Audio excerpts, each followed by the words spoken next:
Warning: the material discussed in this show may be sensitive or a trigger for some listeners. Strong language and topics are discussed. We talk with active duty service members and practice OPSEC at all times. You have been warned. The bipolar DM, Jason Cottam. His show talks about Dungeons and Dragons, indie writing, and living with a mental illness, in particular bipolar disorder, borderline disorder, and major depression, among other diagnoses. Check us out right here on Saturdays, 7 p.m. Eastern, also on WLFE-DB.com, and wherever else you listen to podcasts. So take a seat, sit back, and get ready for the Bipolar DM. Welcome to the Bipolar DM Show. I am your host, Jason, and this is on WLFE-DBradio.com. And I know it's been a little bit since I've had a show. I've been going through some personal stuff right now. I was recently diagnosed with a major depressive episode from the VA, so, meds have been adjusted. Those things are kicking in, so it's still going to take a couple weeks before the meds get to full effectiveness, usually about 6 to 8 weeks. And then we'll see how things are going from there. So, in the meantime, I'll keep pressing on and keep trying to put the shows on whenever I can. And if you are new to the show, this is a show about Dungeons and Dragons, indie writing, and living with a mental illness, in particular bipolar disorder, borderline personality disorder, and major depression, among other diagnoses. If you have a question or comment or a topic suggestion, you can reach out to us at thebipolardm@gmail.com or visit our webpage, www.thebipolardm.com. There you'll find some resources as well as links to my live shows and previous episodes of this show as well. In addition to that, we do have the podcast and the blog that still is in existence. It's just a little hit or miss right now for that. Really excited about this show. We are having a pair here that are coming on with Pick Up and Go Games. This is a rapidly growing company. I'm really excited about some of the products they have, and so let's go ahead and bring them on. Hello, how are you? How's it going? And if you could just introduce yourselves. My name is Scott Ashcraft, and I'm Heather Ashcraft. Okay, and Pick Up and Go Games is your company, is that correct? Yes, it is. Okay, and when did it start, or how long have you been in business? The idea started around like 2012, 2011, somewhere in there. Back earlier. So you got to go back earlier. So unofficially, we actually started in 2008. Scott was stay-at-home dad. I went back to work after our son was born, and to kind of keep his mind from turning into oatmeal, started playing around with ideas like Micro Light 20 and a few of those. And that's really where the root of Pick Up and Go Games started. We became official, I think, in 2010. 2013 was when I published. Yes. Which means that when I ran a test of it, about 2012 or so, when Heather and I went to Gen Con, me and several of my friends picked up 5th edition Shadowrun. And as you know how Shadowrun is thick. I think that a lot of lore. Like yeah, 550 pages or so. So we get back. We get back with 5th edition. We start running our game. We converted all of our characters from 4th to 5th. 5th was good, and I noticed by the end of the night, most of me and my friends were like, "Oh, they changed this. Oh, they added this. Okay, let's play." Yeah. And my cousin's wife, who was a pseudo gamer at the time, big rule books scared her, and I was able scare me, and I'm a veteran gamer. I mean, I can't keep 600 pages worth of rules in my head. So. I was able to pick up on that way faster than my cousin was, and let alone everybody else in the GM. And everybody stepped out for a smoke break. I abstained, and I asked Mary. I said, does this new rule book scare you? And she goes, yeah, I don't know a damn thing about it. I said, the rules are actually already pretty similar. They just updated several things. She goes, either way, it's a 500-page rule book. And that's when I got to thinking to myself, wait a minute, what if I were to make a game that had a simple rule book? Mm-hmm. So it took me about. I went back to my notes that I'd started from when our son was born, Yeah. and then I started playing around with stuff. And within about 2 months or so, I had a working prototype. Okay. And I handed the working prototype to my cousin's wife, and I said, "See if Charlie can make a character." Their son. He was Okay. not 8 or 9 at the time. Okay. No, no, Yeah. No, he no, was no. like He was five, something like that. 5 or 6. And So she looked over it, and she slowly introduced it to her kids, and she came back to me about 2 weeks later, and she was like, "This is good." Mm. She goes, "You could really go somewhere with this." She goes, Mhm. "Charlie could almost get it, and he's super young, but Sebastian totally got it, and he was Yeah. only just a couple of years older."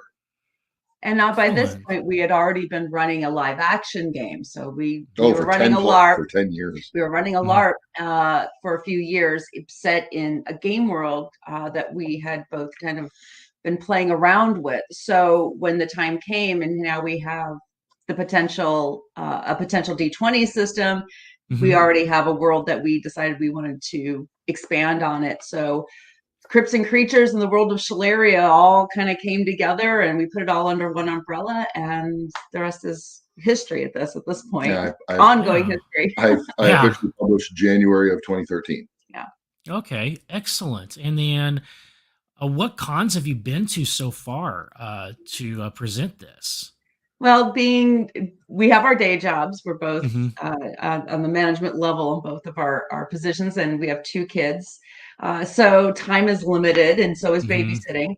We So Mm-hmm. started with one of our smaller local conventions here in Northern Mm-hmm. Illinois called RockCon, yeah, and ended up making some new friends in the process of the first couple of years that we did that. And by about 2015, 2016, we started expanding into some cons that go into Wisconsin. we started it. We were encouraged to go to Gamehole Con in Madison, and that has been an amazing ongoing Mm-hmm. experience. We absolutely love the guys who run that, Alex and Sean and Jason and Josh and the whole crew. They do an amazing job. So it's this fall. We will be back. I'm just gonna Mm-hmm. plug that in there, because Yeah. really, if you are anywhere in the Midwest or are willing to travel in the fall to Madison, Wisconsin, highly recommend it. It's an amazing con. But we started there, and through some of the contacts we made with some of the old school TSR guys. I mean, Frank Oh, Metzer, yeah. and we have Bill Webb from Frog God, and Stephen and David Chanel from Troll Lord. We just started getting to know these guys, and they saw what we had, and they're like, "Okay, you guys need to take this and go to GaryCon, Mm-hmm. because it feels so old school." And it was through their encouragement and probably a couple of words of introduction, I would Mhm. think, we started Mm-hmm. going to GaryCon in 2018, and that we were just there not last month. Gosh, it's at May already. I We were know. there in March, and Yeah. again, absolutely phenomenal experience. Luke and the whole crew do just such a great job.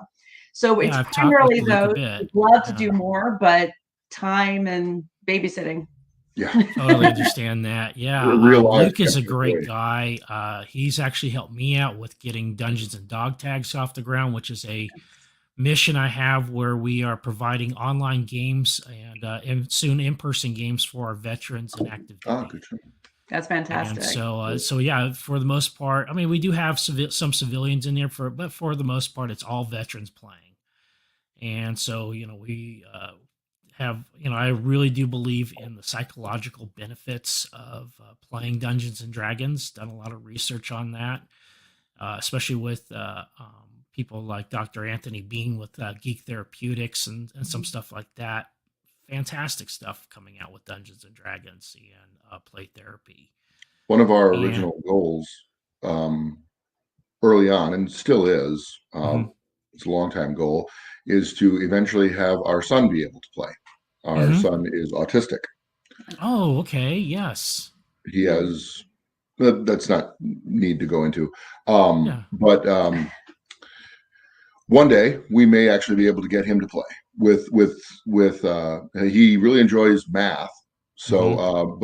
but it's a simple system, and one day he may be able to play with us. Yeah. And we started with that simple inspiration, and really it's like, how can you bring and make Mhm. the platform of tabletop games? Like you said, there's so many benefits to games, either soft skills or hard skills across the board, and especially with the therapeutic aspect of everything. How do you provide a framework where they can take that basic system and it's just enough for them to be able to work off of? And that's really starting with our son and kind of expanding it outward globally. That's why we did it. That's why we continue to do it. Now it's just now on top of that, it's become the mission of our games to just keep it simple. The people over at Critical Core have developed a system for children on the spectrum as well. I've actually got their materials, and a really close friend of mine and friend of the show, J.R. Reed, he's on the spectrum himself, diagnosed at 38, being with Asperger's. He had served in the Navy, didn't understand what was going wrong or going on with him, and finally got that diagnosis. And he was walking down the sidewalk and said, I'm not weird, I'm just autistic. And amazing guy, and he's really helped me out in educating me with autism and being aware with that. And so that's something that, that's really awesome. That don't get me wrong with Critical Core, great system, a lot of research and some professionals going there, but can be a little complicated. I like your approach a lot better of keeping it simple, and then from there building upon that. And that is a great strategy to go with. Now, coming from the whole special needs family, we run a gamut, just a laundry list. So the autism, sensory processing disorder, ADD, ADHD. I myself am on the spectrum. And it's so for us, we have that personal connection to this. And if our systems, anything that we provide, bring people together and make it easier for people to start to come together, to learn from each other. That's amazing. This way gaming is fantastic. This way gaming can be for everyone. For everyone. Yes. Gaming is for everyone. Yes, and that's something I'm really big on, is having a very inclusive table. And that's fantastic that you are taking down some of the barriers to the game, because I cut my teeth under second edition Advanced Dungeons and Dragons. So it was like. And fourth edition, I didn't play that. I jumped from Pathfinder straight to fifth. And so I didn't have to meddle with fourth any. Yeah, we're cut from the same cloth here. Yeah. There's a 5-letter naughty word that we will not say on this show. Yes, that starts with a T and ends with an O. Yes, and that was we had to make charts with graph paper to figure that stuff out, to make it easy. And my cousin and I had to memorize page numbers in order to just like what page? Oh yeah, okay, it's on 91. Oh yeah, that one's on 101. I cut my teeth on first edition ADD, but primarily second and 2.5 were my big long stretches. But I touched on Teenage Mutant Ninja Turtles. I did Palladium. I did Champions, original Champions, where you were basically doing trig to make your character, paranoia, that sort of thing. So most of my time was all old school until probably in the last 10 years, and then branching out beyond our own stuff, of course. So what edition is y'all's favorite? I would probably actually besides your own. Are we talking game or just edition? I'm talking about AD and Dungeons and Dragons. What's your favorite edition? Dungeons and Dragons. Oh, I'm very nostalgic for second edition, but it's not my favorite. I would probably have to say that I've played the most amount of fun games playing 3.5. Yeah. Fifth is good. It easily runs ties for second place. I'm choosing a favorite child outside of fourth, which we don't talk about. He's in the basement.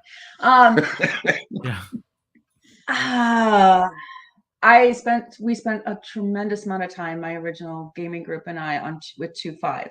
And some of my absolute favorite characters really stemmed out of that.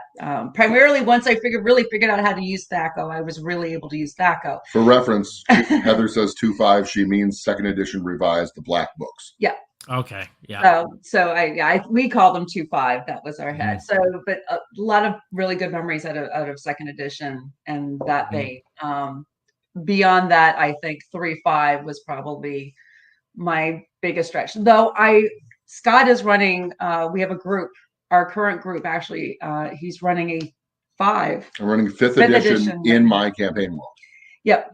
So it was never designed for it, but it's okay. Yeah. So we are actually playing Dungeons and Dragons, but we're actually using the world of Shalaria. So it is possible to do this. This is what I love about it.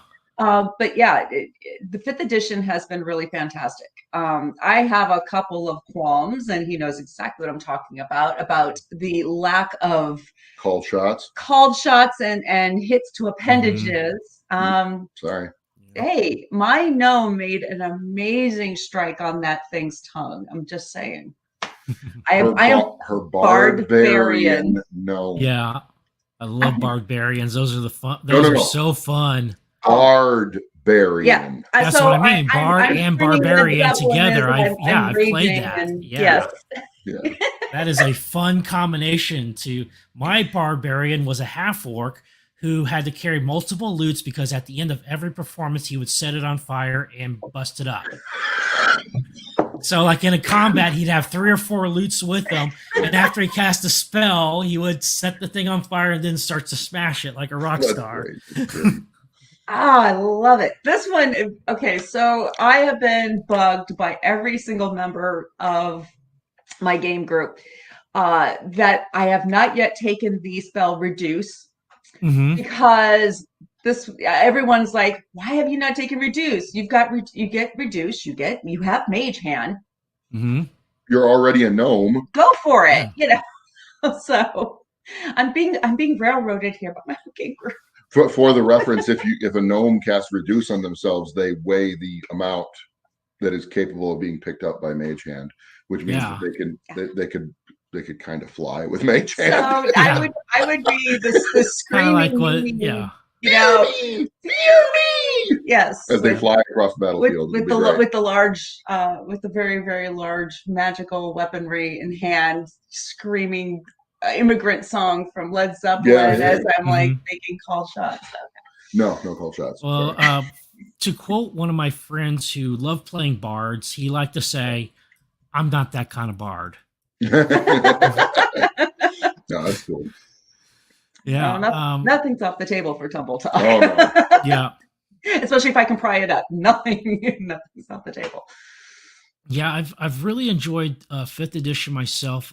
As far as teaching people how to play it, a lot easier than previous editions. My personal qualm is I like the tactical aspect of 3.5. Where you have your, like your called shots and stuff like that, but you also have your feats, and you also have, certain advantages when you have your players in a certain position and stuff like that. That Dungeons and Dragons kind of went away from, more towards role playing. A lot of people thought 3.5 and Pathfinder was the easy entry, and then 5th came out. And we're like, no, this is the easy entry. Yeah, but they still made it easy, but they still made it fun. So yeah, I think they just put their emphasis in a different direction, is what they did, going from a tactical game more towards a role playing and a game like that where you get in character and stuff like that. So, and that's really the great thing, because the emphasis within the industry for quite a few years there was to go bigger, more rules, basically rule and regulate just about everything, because they were getting hit over so many years with so many questions.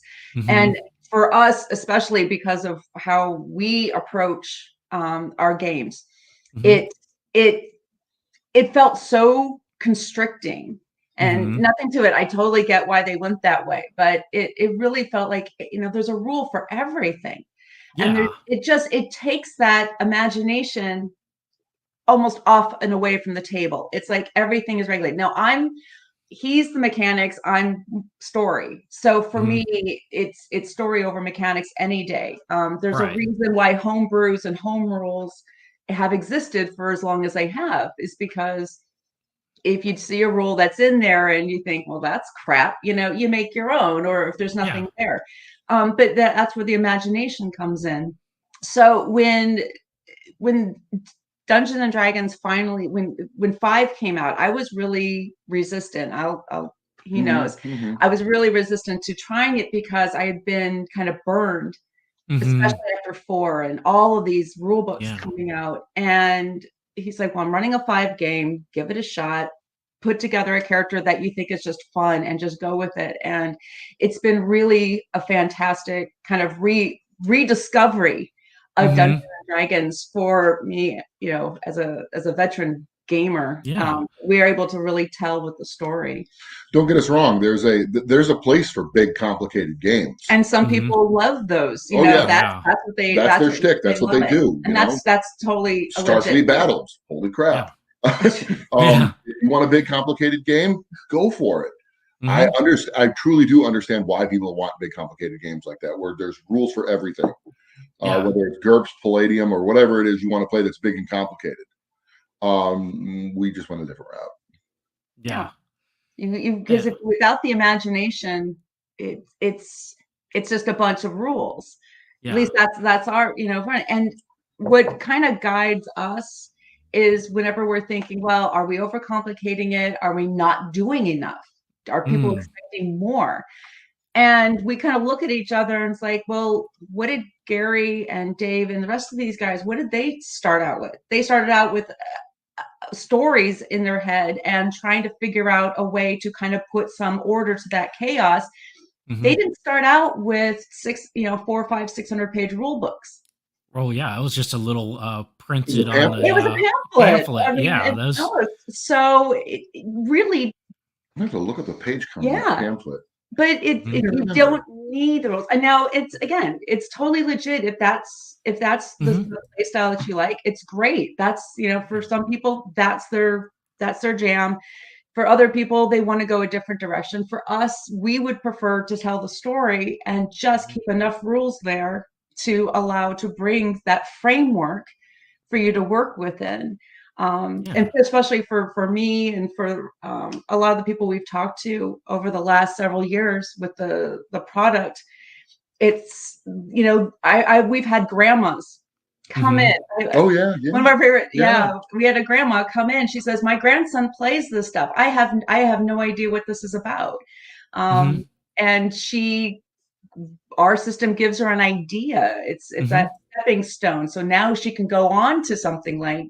Even something like 5th edition and understand it.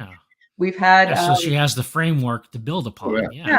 We've had Boy Scout troop leaders buy our system to introduce their Boy Scouts. We've had teachers the system for their school their school gaming clubs. And we had the parents. We were very honored about this. We had a few years ago at Game Hall. We had the parents of 2 active service members. They knew their sons were bored, but they were gamers and they wanted to do something. So ours were compact. They were able to put them in with one of those their gift pack for their sons overseas. And that's their sons now had a system. We got them everything that they needed. Their trick can play. They're active service, so it's tight. It's tight. It's compact. It travels very well. Yeah, I mean our core book is 32 pages, and it's everything to play and run, including character sheets and everything else. So all she had to do was send one book and some dice, and the entire group over there could play. Yeah, and that's one of the things that we've been doing with Dungeons and Dog Tags, where we've collected 5th edition books, starter kits. I threw some of my Pathfinder stuff in there and a shit ton of dice that we got donated and sent it to Kuwait. Sorry, I wasn't supposed to say that. Well, it's to the Sandbox for one of the units out there that they were getting some games started. And so now when I saw the micro adventure in a 10, that's the product I want to talk about, because I have ordered it for the specific purpose to take it with me when I go camping with the Boy Scouts. Oh, yay. So that is, but I would also love to get a hold of a bunch of them so I can send them overseas and to VAs and to military bases.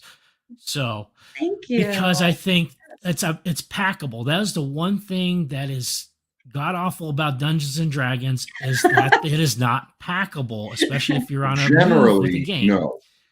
Yeah. I mean, Pathfinder came out with those awesome soft-covered mini books. Oh yeah. Those things were great. I wish Dungeons and Dragons would have taken a page out and done the same thing. But your system, though, allows for experienced gamers and brand new gamers who have never played be able to take it with them to go in the field. Mm-hmm. And I think that is a brilliant idea. Hence the name, to make it Up and Go Games. Yeah, and you have a couple of different adventures so far, correct? With this pick up and go game. Yes. Dungeon one, and what other ones did you have? The Dungeon Adventures by itself is a series of 6 storyless dungeons. Mm-hmm. The idea is that you know why you're there. The GM knows why you're there, and I just did all the work of writing the dungeon for you. This way, that it gives the players still the freedom and flexibility to get surprised by why they need to go to a dungeon, and the GM the freedom and flexibility of creating a story as to why they're going to the dungeon. Yeah. And they're just 6 storyless dungeons. That's how they were designed. There is a small adventure in the back of the campaign book called Good Deeds. Mm-hmm. So if you get the campaign book, it comes with an adventure, and then I have 2 published adventures. Well, one by one of our fans who became a partial co-writer named Dylan Held.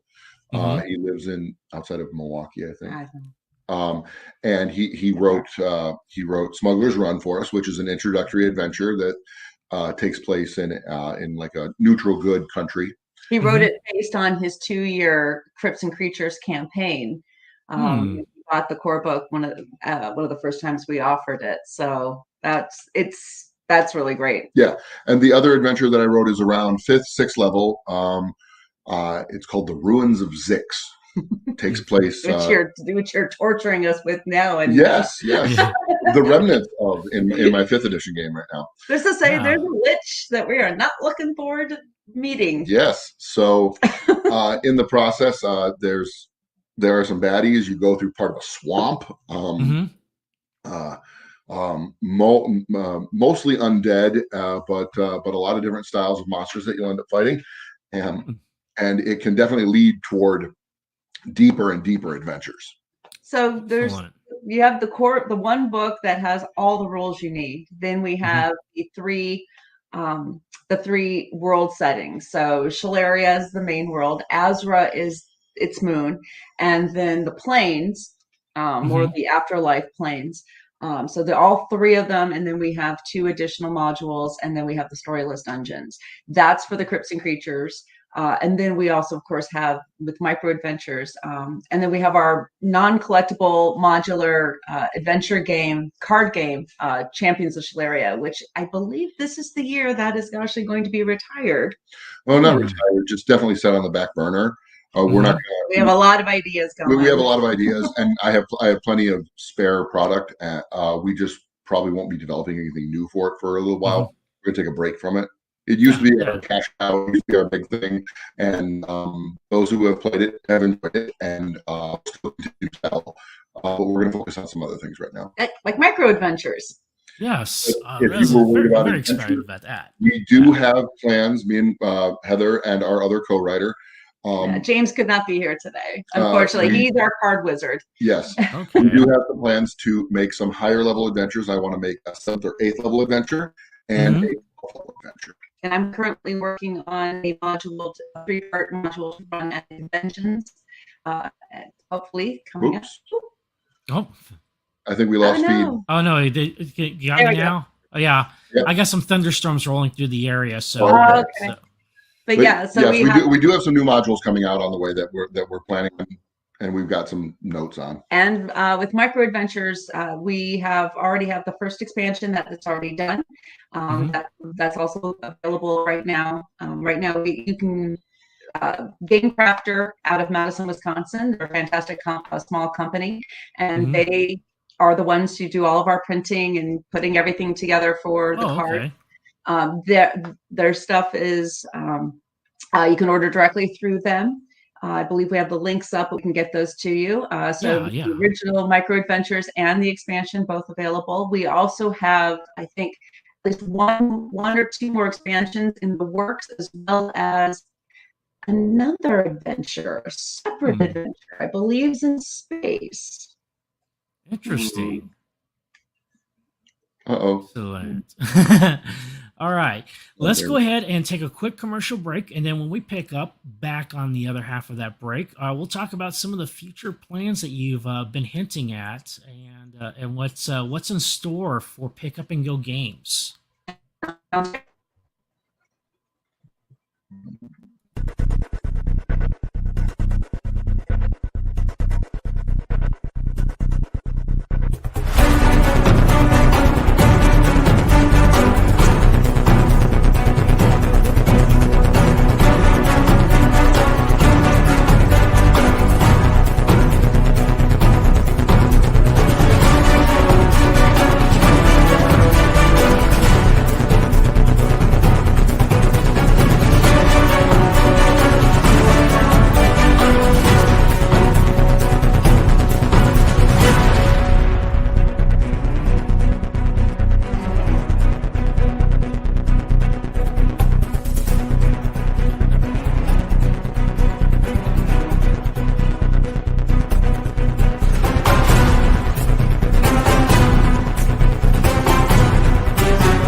And welcome back to the show. I am here with Pick Up and Go Games, and really excited with some of the stuff that you have coming up, coming down the line. And in addition to the micro adventures, which are awesome, the game system, which I'm very excited about getting my hands on too. So I'm probably gonna have to drop after this, get back on your website and put in an order for that too, because I really want to check that out as well.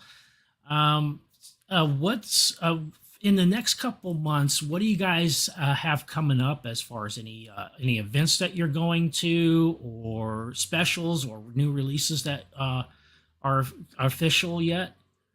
Our next event isn't until our next guaranteed. Yeah, we are set to come back to Game Hole Con.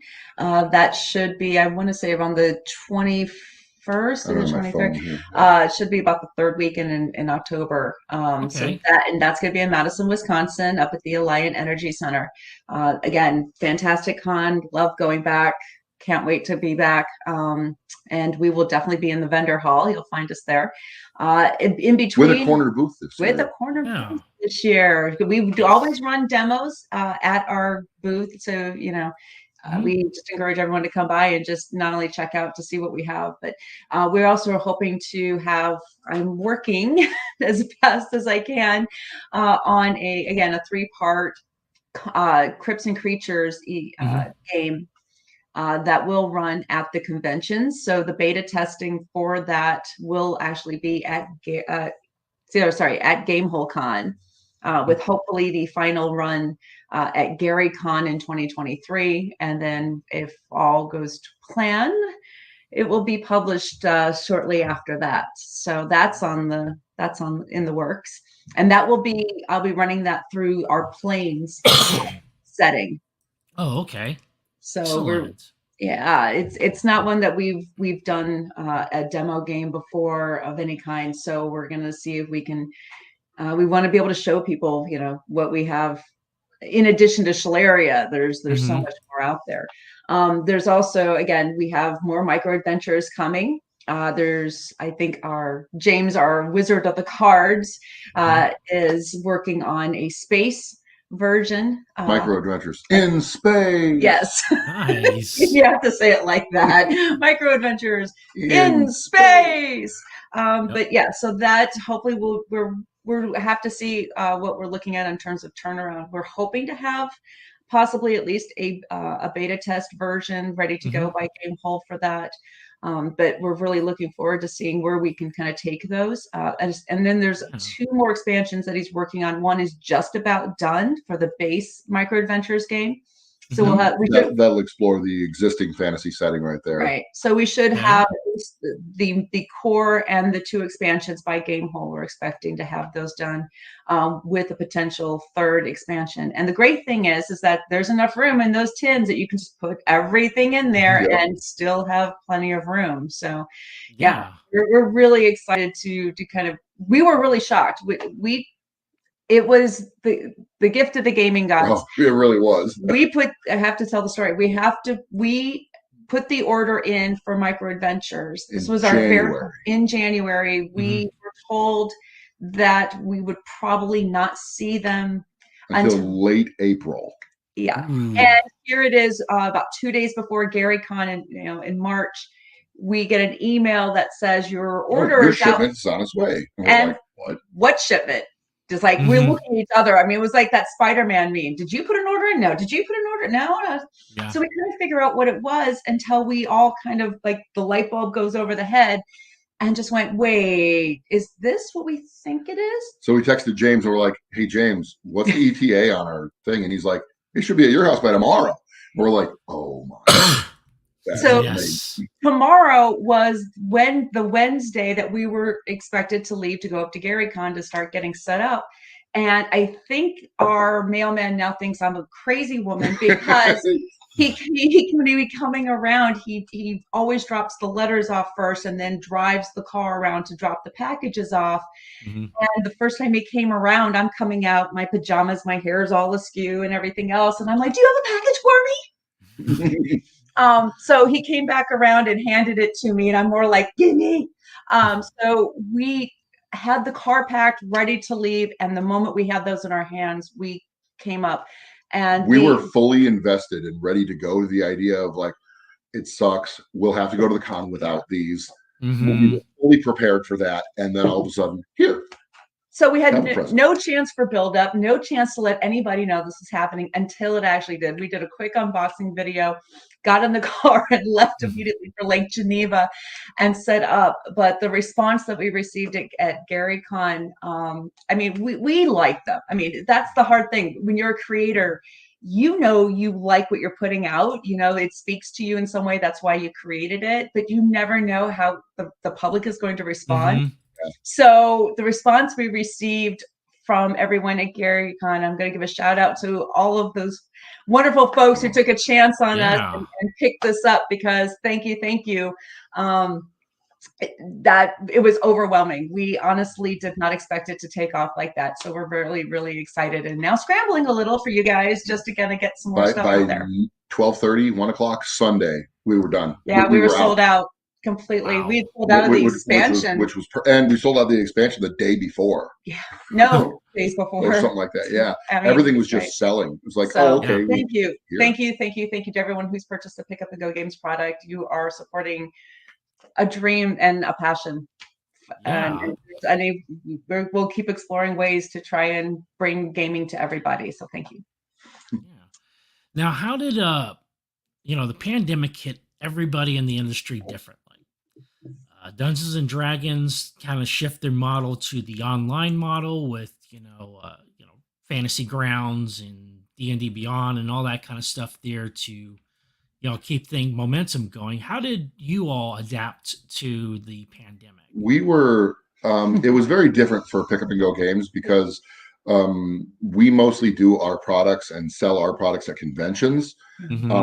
And we do sell a little bit online, but it's nowhere near the level that we do at conventions. So it gave us a lot more writing time, which was very important. We were invited to go to some virtual conventions and help sell our stuff, but with the kids running around, it just was not conducive for that. It just really couldn't happen for us. But we did get to see each other a lot more, considering we're usually our day jobs are on opposite schedules, which was nice. We really got a chance to talk about and kind of bounce ideas off of each other and things. And when she says bounce ideas, like it's one of those things where we're talking about normal life every day, like, oh, how are we going to pay this bill? Or so and so is doing this in the news, blah, blah. And then we will like shift gears within 5 seconds. And then I'll be like, hey, I had this idea for this adventure. And then I'll be like, oh, okay. And then we'll talk about that for the next 25 minutes. Yeah. Mm-hmm. So it's very handy to have each other to bounce ideas off of, literally bounce ideas off. So we got writing done. We got a lot of ideas. We got a lot of back burner stuff started, which is handy for fuel for other stuff. Mm-hmm. Oh yeah, totally. And we had just put together our first box set. Oh yeah. And we had received those. We were scheduled to be at GaryCon in March of 2020. I think it was supposed to be the week after everything shut down. Yeah. So we had our box set ready to go. Everything was packed up and whatnot. So what we decided what we could do, and our publisher, our printer shut down. We use a small local print shop here in town to print features books. And of course, they had to shut down as well as everybody else. So we only had a limited number of the box sets. Like 19 is all I could make. Yeah. So we tried to sell those the best we could online. And then at that point, we were basically out of materials. And we just had to wait. So we really kind of became, we had the kids home remote learning, and we just kind of focused on the family, but it really gave us a lot of time to kind of, what could we do? Where could we take this and this game and this idea and kind of worked out that. So last year was, let's just try to get back into the swing of things. And then now here in 2022, we are fired up. I mean, with the success of micro adventures, especially, it's like, now we're going to take all those things that we talked about, all those ideas, and see what we can develop, start reconnecting with people we were trying to connect with for our artwork. We have a game that's been basically sitting on a shelf for about 3 years, almost 3 years now, called Darwin's Death Match. The first edition is Penguins versus Polar Bears. Wow. It's as tongue-in-cheek as it sounds, but it's supposed to be fun. I'm not normally into tongue-in-cheek games. I help design this game, and I'm not even really into tongue-in-cheek games, but it is fun. And we're not exactly scrambling, but we're still looking for an artist.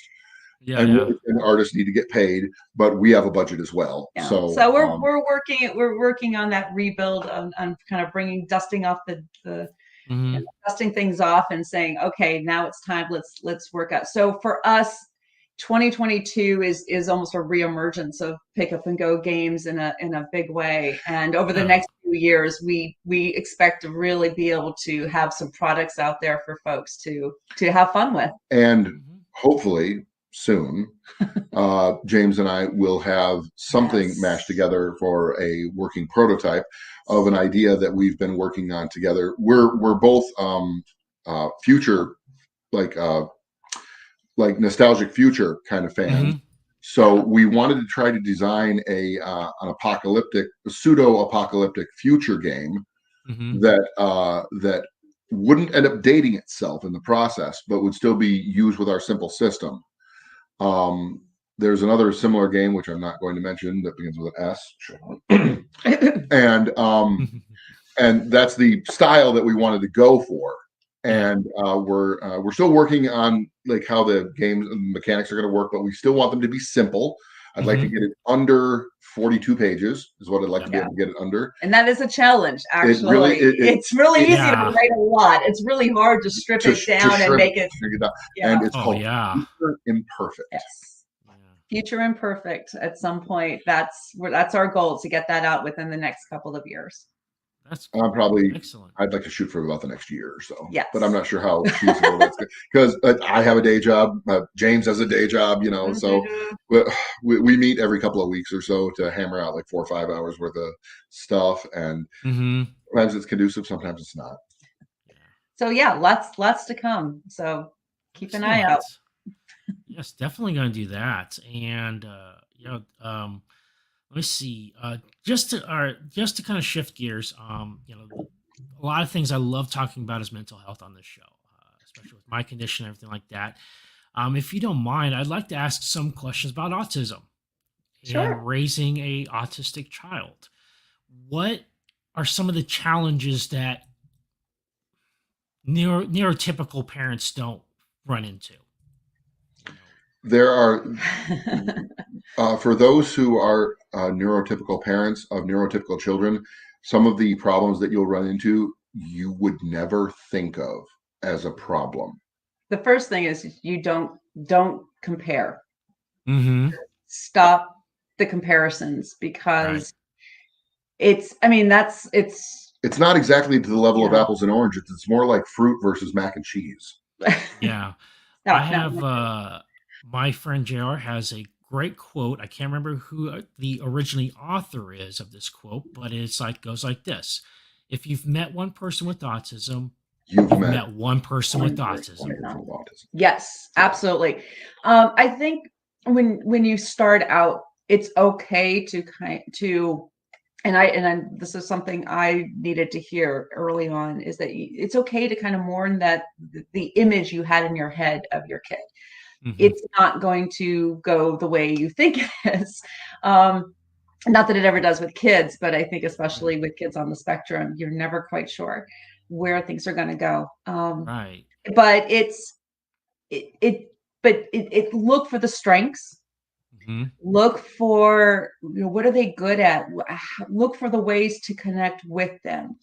And if you meet them at their level, just like you'd want almost anybody to meet you at your level, if you meet them at their level, you will find stronger connections than I think you might ever think of. For us, having two kids on the spectrum, both vastly different from each other in a lot of ways, but our daughter, as a woman or a female on the spectrum, it's a lot harder to get that diagnosis. So for her, it's because she speaks beautifully. She is way above the rest of her peers on a lot of levels. For our son, in some of the academics, he's way above. In other ways, he's with the delays, he's behind on the social. So even though they're 5 years apart, they're only within a couple of years in some ways in terms of how they interact. You learn to be very clear, very concise, very direct, very literal. And you have to be very, very patient. Just take some breaths, and very forgiving. But when you can see that they connect with whatever you're presenting, and the joy in their face when you meet them, when you kind of work with them at their level, it's you've made that connection. It's just amazing. Our son has he doesn't get euphemisms. Sarcasm. It just, I mean, I love my son to death, but it just goes right over his head. Like I can't even remember what it was. Sometime last week, I said a euphemism that was, I can't even remember what I said, but it was something along the lines of, "Oh, for Christ's sake," and it wasn't that though, but it was something else. And Connor just looked at me and went, "What?" And I went, "It's a euphemism, Connor." And he goes, "What?" And I mean, it means this, and this. And I had to explain the whole euphemism to him, which for a 14, near 15-year-old should have totally gotten it. And like swearing. Yeah, we try to be as good parents as we can, but you know what? Occasionally, certain things we gave up during the shutdown. You know what? Yes. We just, you know. I'm guilty as charged too. My kids. At least they use them correct. Well, she uses them correctly. Pseudo. But of all things, swearing. My son doesn't swear because he doesn't get the idea of what the word is for. Like the famous 4-letter F word, he doesn't use it because he doesn't understand its context at all. Yeah. We find ourselves, we explain a lot. But the thing is that we're trying to teach both of them, especially our son, who has more of the delays on the social aspect, to advocate for themselves. To use those words to add, if you need help, ask for it. You have to. Right. If it's, use your words to say, if you're having a tough day, tell people you're having a tough day. If you're, and then there's the explanations, especially with Connor. He's a sponge. Both of them are just sponges. They want to know. And so just take the breath and explain it. Even if you have to explain it 100 times, it will stick eventually, or it will be in there, because it's amazing that something we can say or explain, and we're not sure if it's registering 3 years, 4 years down the road, all of a sudden it'll just pop right back up in the best possible way. And it's like, yes, it's there. You may not get that instant feedback that is us humans look for those cues. Right. But it does happen. It does stick. They see, they hear, they absorb. You cannot discount that at all. I say with the most love and admiration, I have a 200-pound 15-year-old with the social capacity of a 6-year-old that knows trig in Russian. Yeah. He loves Thomas. Yeah, and loves Thomas the Tank Engine, Matchbox Cars, and Blippi. Yeah. He had the best time at the Blippi show. And that's just his thing.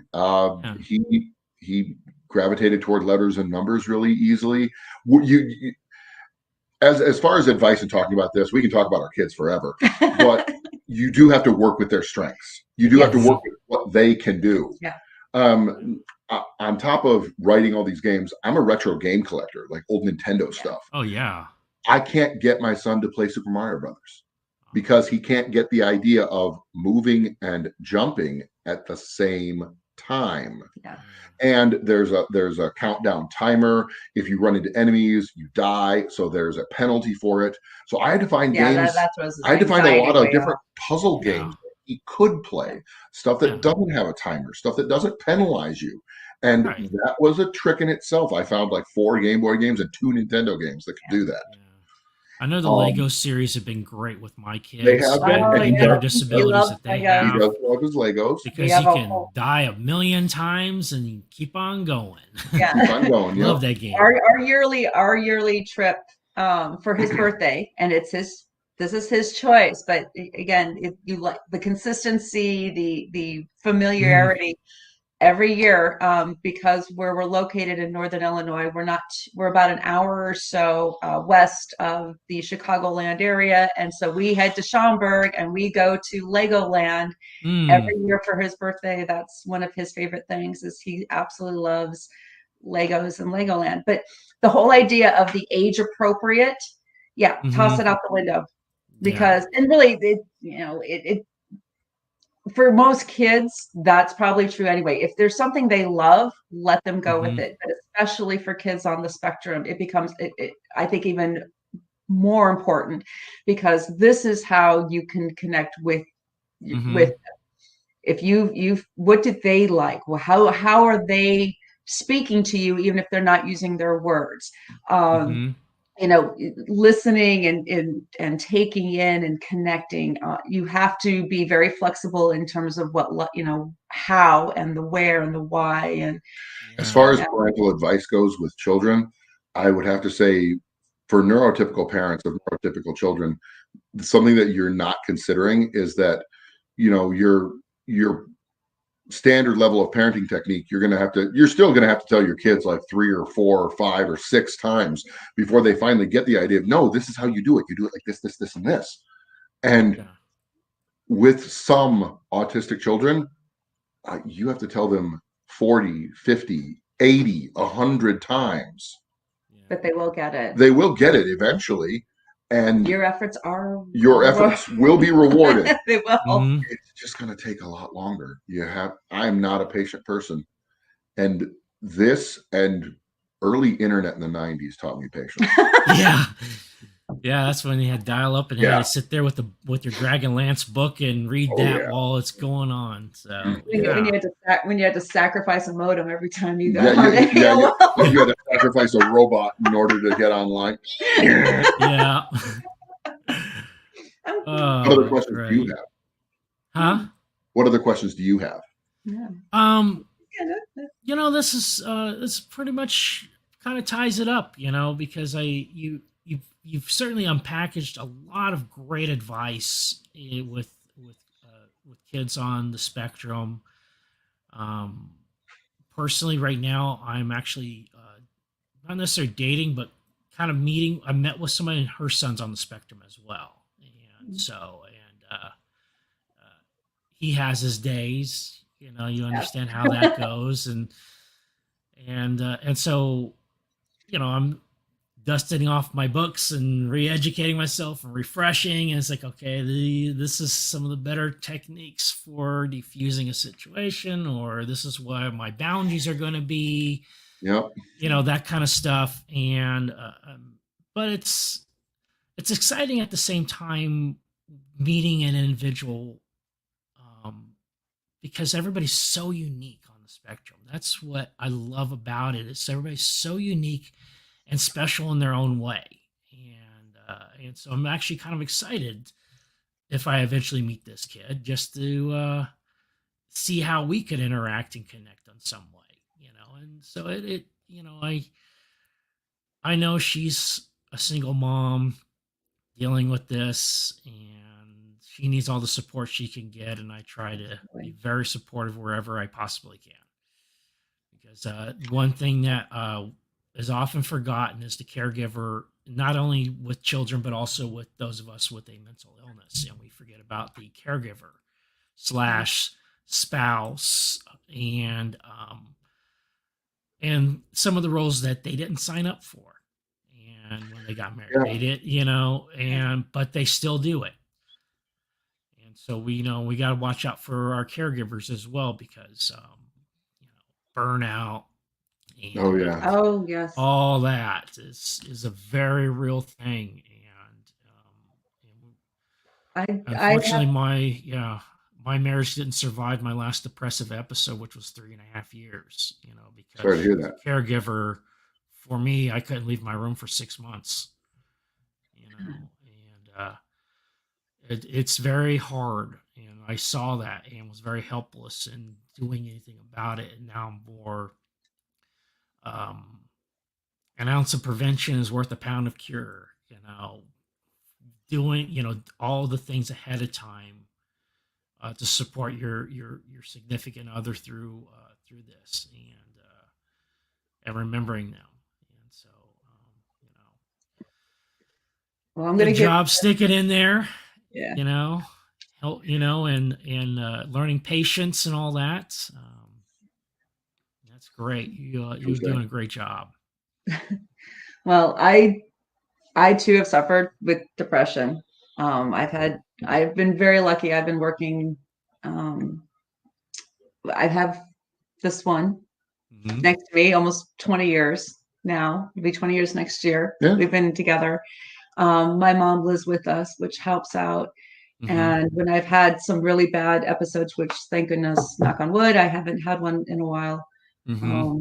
As I'm working with a new doctor, and that seems to be helping with some of the changes that I've been able to make over the last few years with my system. But when I've had him, and he's picked up some of the slack. My mom's been around to help out, and even when they don't understand, what's going on, or they get frustrated and they get kind of burned out with it, and everything, dealing with me not being able to function. Yeah. Yep. I know every moment I'm how grateful I am that they are there.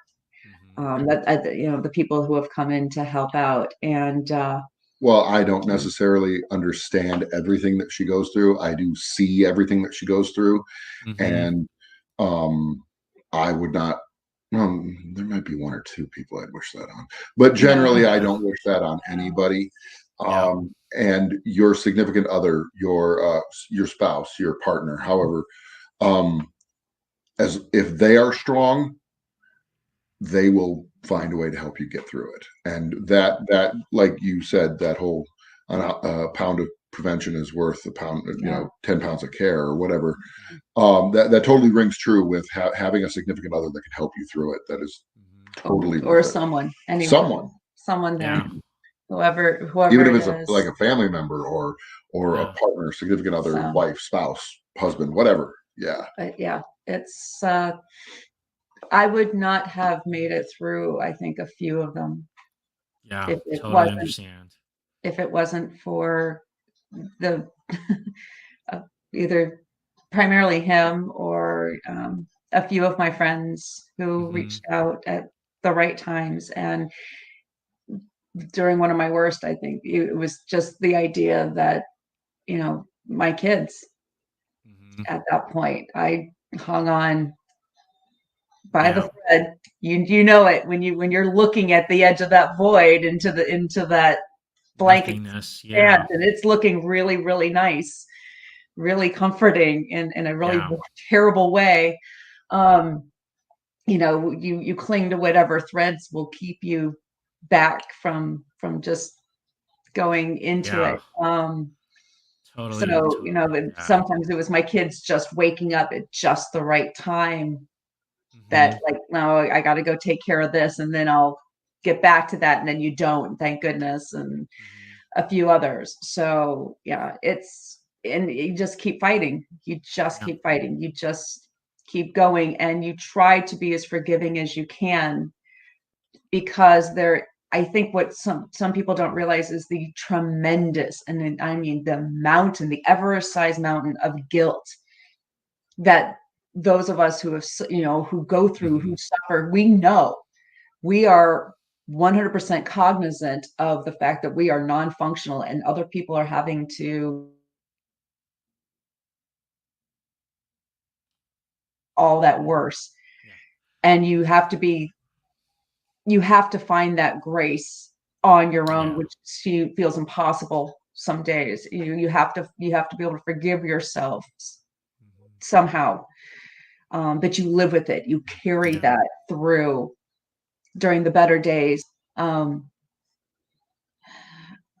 it just, it makes that load even heavier. So you're trying to pull yourself out. You're trying to work with what you can when you just don't want to open your eyes. You don't want to, everything is too much. Brushing your teeth, taking a bath, combing your hair. Anything, just getting out of bed, just opening your eyes and knowing that you have to be somehow awake. And that means you have to face whatever may come your way, even if you never moved for the whole day and you're stuck in your clothes for, the last week, and you just can't get yourself to put that foot in front of the other, but you wake up another day, and sometimes that's the victory. So, small victories. Look for the small victories. Definitely. You definitely have to do that, because I hate to say it, reality is the big victories don't often come when they're needed. But the little ones, though, if you celebrate those will be just enough a lot of times to carry you through another day. And clinging to hope. Those epic moments in songs that happened in your lives, those will happen like 3 or 4 times. Look for the small victories. When you can see light at the end of the tunnel and know and pray it's just not a train. Exactly. Well, some dude running with a flashlight going, I just recently last night watched The Labyrinth again David Bowie. Yes. And there's one scene where they have this big machine coming straight Yes. down. Oh, yeah. Oh, with yes. the screws, and it passes by. And it's just a little Cleaner. goblin on a bicycle. Yep. Yep. That's it. That is a great representation of how oncoming dangers, what you perceive as oncoming dangers, life-threatening oncoming dangers, and then you look past it finally, and you're like, oh, it was two guys on a push bike. Yeah. That's really all it was. It's a good one. It's a good one. It's not far off, that's for sure. Yep. Well, thank you so much for being on my show. I really appreciate it, and I'm so looking forward to getting my order in the micro adventure. I am so excited about that. Knowing that the games are going to go to the sandbox is that's an honor. That's an honor. Truly, another small victory. There we go. Mm-hmm. I get to be international. That's cool. We'll be talking with our guys over at Dungeons and Dog Tags and seeing about putting in a larger order, a special order. We're still connecting with guys overseas and gals overseas, so that'd be great if we can throw together some care packages and send some of those to the sandbox or to Europe, where we've been staging, preparing for whatever might spill over. So every place is a hot box right now. So. Oh yeah, and people need. Those troops definitely need something to keep their mind off it during their downtime. Yeah, downtime. I mean, one great quote from World War I is combat or war is moments of extreme terror surrounded by long days, if not longer, of absolutely nothing but boredom.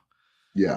And the worst thing to morale is idle hands. And so a game like this, Dungeons and Dragons, which has done so much to opening people up, to giving them a safe space to express themselves and try out coping mechanisms and stuff like that. Really love the game and believe in what it can do, even at a non-therapeutic level. Yeah. Well, as the children of Marines, veterans, this is truly for us. It's very much an honor, and whatever we can do to support, all the men and women who are putting their lives on the line around the world for us. And thank you for thinking of us. So we're moving to help. Go ahead and not like the reason why they're there all you want to, but support the troops. Support the troops, 100%. Okay, well, that's it with the show. Where can they find you? What's your main website? Is it pickupandgogames.com? Yes, it is. Or you can go to pickupandgo.games. Both will take you to the same site. That is for ordering all of our products from us individually. We're currently out of personal stock for the micro adventures. So you're going to have to go to GameCrafter in order to get those. So if you go on to the GameCrafter, I think it's thegamecrafter.com. You can go on to there. We do have our little storefront there, which has both micro adventures, the expansion, and I believe some of the Champions of Shalaria cards as well. All of that can be ordered directly through them. And definitely check out our Facebook and our Instagram. We're primarily on those two. Great. Pick Up and Go Games, and that's where we're kind of keeping up with releasing all the latest info on what's coming down the pipeline and where we go next, and all of that good stuff. Excellent. All the good stuff. And all that jazz. All right. Well, thank you so much for coming on, and we'll go ahead and just tie this up. And let me get over to here. Come on. I love technology. All right. Thank you again. Thank you. No, appreciate it. And just hang tight, and we'll end this. Thank you for listening to the Bipolar DM. They love sharing thoughts and ideas. See you next week, 7 p.m. Saturdays on WLFE-DB.com, where our shows are your shows, and that makes for great talk radio. WLFE Digital Broadcast Network is on TV. You can watch all of our shows on WLFE-DB.com. Check out our channels: Paranormal View for all of your paranormal type shows, LGBTQ friends for all of our LGBTQ shows. Variety Unlimited for all other shows. It runs 24/7 right on WLFE-TV.com. You'll even catch the lives, all in one place. Never miss an episode, past or future. WLFE-DB.com, where our shows are your shows.